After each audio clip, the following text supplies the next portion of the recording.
देने की मंशा से सरकार कार्य कर रही है। माननीय आशुतोष सिन्हा जी। सभापति महोदय, पहले तो मैं माननीय मंत्री जी से पूछना चाहता हूं कि जो ये नई पेंशन प्रणाली शुरू हुई उसमें LIC, SBI, ICICI prudential, HDFC, standard life और स्टार यूनियन EC के माध्यम से ये पैसा शेयर बाजारों में लग रहा है।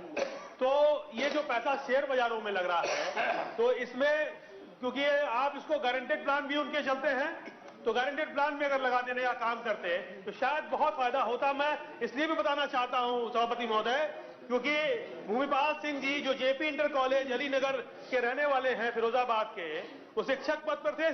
67,000 रुपए उनकी सैलरी थी।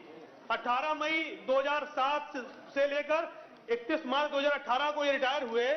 इनको पेंशन 1 रुपया नहीं मिला, 0 पेंशन मिल रहा है। और आपको DK Srivastava ji Shri Ramchandra inter college Amroha के हैं, ये 75,200 रुपए पाते थे पेंशन, मैंने इनकी सैलरी 75,200 रुपया थी और जब रिटायर हुए तो 650 रुपया इनको मिल रहा है। इसी तरह राजेंद्र सिंह जी जो राष्ट्रीय इंटर कॉलेज में पढ़ाते थे अमरोहा के, उनको 75,200 इनकी भी सैलरी थी, इनको 550 रुपए पेंशन मिल रहा है। तो अगर इस तरह से पेंशन मिलेगा तो गरीब और जो 75,000 रुपए महीना पाने वाले व्यक्ति को जब उसके रिटायरमेंट के बाद 500 रुपए मिलेगा तो मैं माननीय मंत्री जी, क्योंकि बहुत सारे सदन में ऐसे लोग भी हैं जिनकी उम्र बढ़ती जा रही है, तो अगर किसी के बुढ़ापे में हमें लगता है हमारा आपका बेटा हमारा आपका सहयोग करेगा कि नहीं करेगा इसकी कोई गारंटी नहीं है, लेकिन पेंशन एक ऐसी व्यवस्था है जो बेटे की तरह साथ में रहकर कहीं ना कहीं से मदद करने का काम करेगी। अपने बुढ़ापे में दवाई इलाज की व्यवस्था उसकी सुनिश्चित हो जाएगी। इसलिए बस यही कहना चाहता हूं कि LIC, SBI और ऐसे योजना आप पर लागू नहीं है। जो शेयर पेंशन योजना आप पर लागू नहीं है। जो शेयर में लगा रहे हैं पैसा उसको गारंटेड प्लान में लगाने का काम करें। सवाल यही है कि माननीय अधिष्ठाता महोदय, शिक्षा मित्रों का जो प्रकरण है निश्चित तौर पर बहुत ही गंभीर मुद्दा है और इस मुद्दे पर मैं संक्षिप्त में प्रकाश डालूंगा। शिक्षा मित्रों का चयन उत्तर प्रदेश के सभी विद्यालयों में अध्यापकों की उपलब्धता सुनिश्चित कराने हेतु 26 मई 1999 को शासनादेश संख्या 2604/15 5/99 2082/98 एवं शासनादेश 129/15 2005/2082/98 दिनांक 1/7/2000 के अनुक्रम में किया गया है, जिसमें B.Ed, ALT उत्तीर्ण अभ्यर्थियों को प्रथम वरीयता दी गई थी। अधिष्ठाता महोदय, 1 जुलाई 2000 से शिक्षा मित्रों की नियुक्ति शुरू हुई जो 2250 रुपए मानदेय के आधार पर। 10 अक्टूबर 2005 से 2400 रुपए, 15 जून 2007 से 3000 रुपए, 9 फरवरी 2009 से 3500 रुपए और शिक्षा मित्रों को 14 जनवरी 2011 को राष्ट्रीय अध्यापक शिक्षा परिषद मान्य प्रशिक्षण आदेश 30 जनवरी 2014 को समायोजन आदेश जारी किया गया। 30 मई 2014 को RTE 2009 में संशोधन हुआ। 30 मई 2014 को बेसिक शिक्षा नियमावली में संशोधन हुआ। 19 जून 2014 को समायोजन और आबलिक नियुक्ति का आदेश जारी किया गया। समायोजन के बाद शिक्षा मित्रों को ग्रामीण स्तर पर 27,528 रुपए तथा शहरी क्षेत्र में 28,728 रुपए वेतन निर्गत किया गया। अधिष्ठाता महोदय, मैं इस प्रकरण में सिर्फ यह कहना चाहता हूं कि आज लगभग 4000 शिक्षा मित्र अवसाद के चलते आत्महत्या कर चुके हैं। निश्चित तौर पर शिक्षा मित्रों का जो समायोजन समाजवादी पार्टी की सरकार में शुरू हुआ था, उसके तहत 1,76,000 शिक्षा मित्रों को समायोजित करने का काम किया गया था।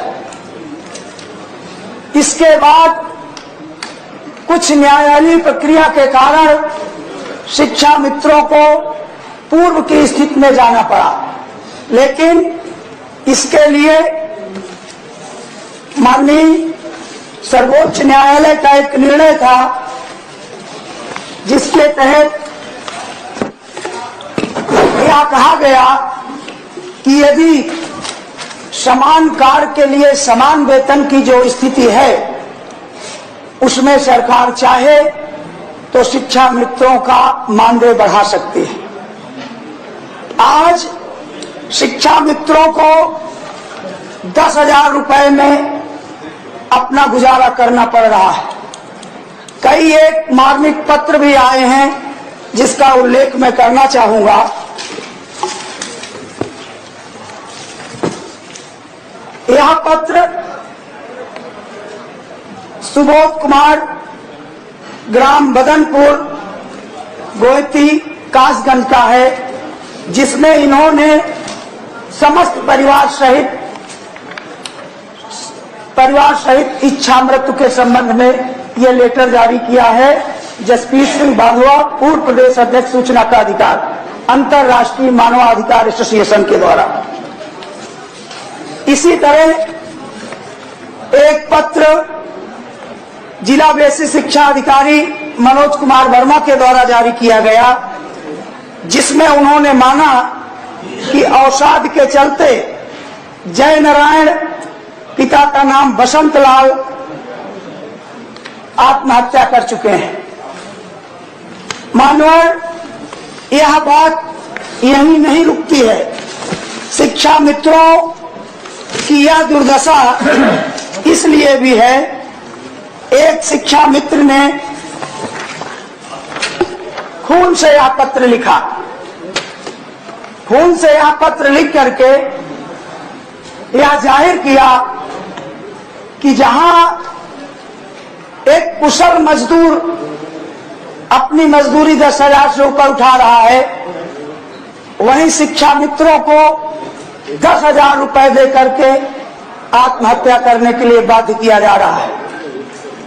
मानवर, मैं ये कहूंगा कि बदले की भावना से भारतीय जनता पार्टी की सरकार उस तथ्य को छुपाने का काम कर रही है, जिसके द्वारा यह संदर्भित है कि यदि सरकार चाहे तो उचित मानदेय दे करके शिक्षा मित्रों के मौत का सिलसिला रोक सकती है। अधिष्ठाता महोदय, आज की स्थिति में तो लगभग 4,000 शिक्षा मित्र आत्महत्या किए हैं। अगर भारतीय जनता पार्टी की सरकार इसी तरह सौतेला व्यवहार करती रहेगी, तो मुझे लगता है आने वाले समय में शिक्षा मित्रों के वंश में कोई दिया जलाने वाला भी नहीं बचेगा। अधिष्ठाता महोदय, आज शिक्षा मित्रों की जो यह व्यथा है, उसके आधार पर जो मेरे पास